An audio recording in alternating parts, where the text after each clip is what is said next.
hvordan har Lukas så lært at spille saxofon? Nej, xylofon. Jo, det har han, fordi han har været oppe på Jens Knuds gård. Og der har han lært at spille xylofon. For ham der, Jens Knud, han kan rigtig mange ting. Og så har de, ja, hvad har de? De har masser af folk med, som spiller og synger. Og så har de 2 duskedamer her.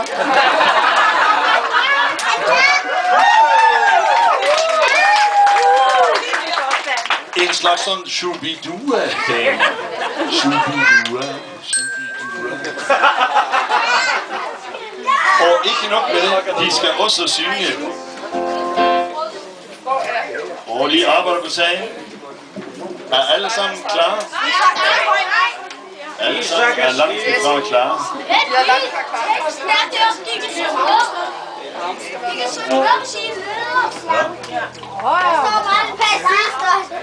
Og herover står teksten, og den kan I godt følge med på og synge med på. Er radarpar Maj-Britt og Dorte nu klar?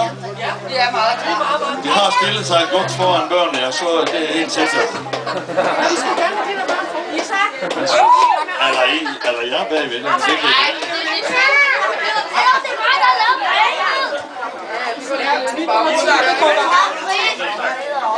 Mine damer og herrer, det ser ud til, at nu de er klar, og de må starte inden de store stærke drenge her, for at blive nødt til at stoppe.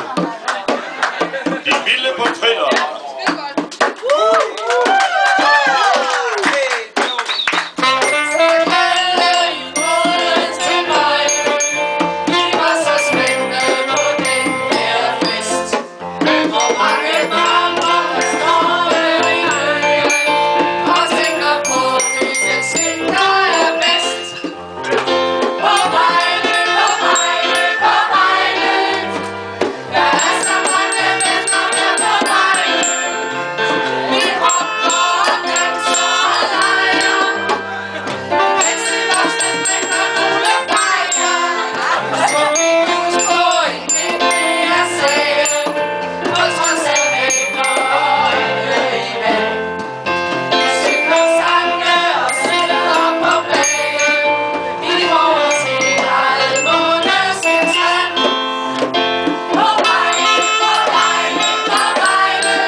Hvad siger du så, Lukas? Er du tilfreds med dit band? Ja. Var det god? Ja. Var du også fornøjet tilfreds? Ja. 5 år og tilfreds, mine damer og herrer.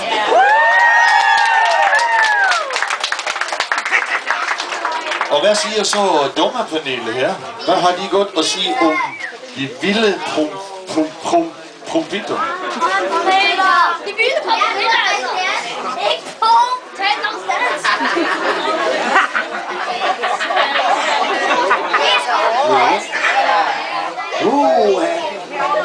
Det var et ordentligt flot omgang. Jeg blev nødt til at skrive det ned, og jeg vil sige, kan vi lige få lidt ro op rækkerne?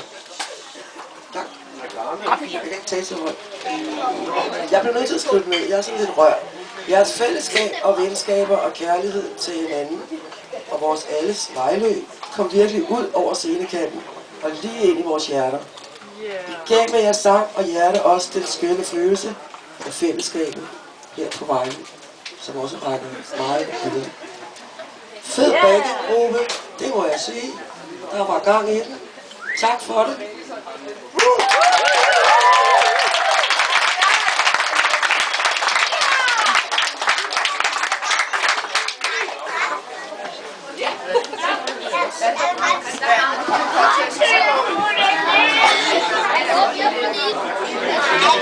Ja, mine damer og herrer.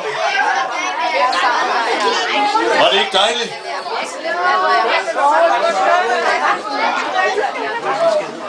Ja.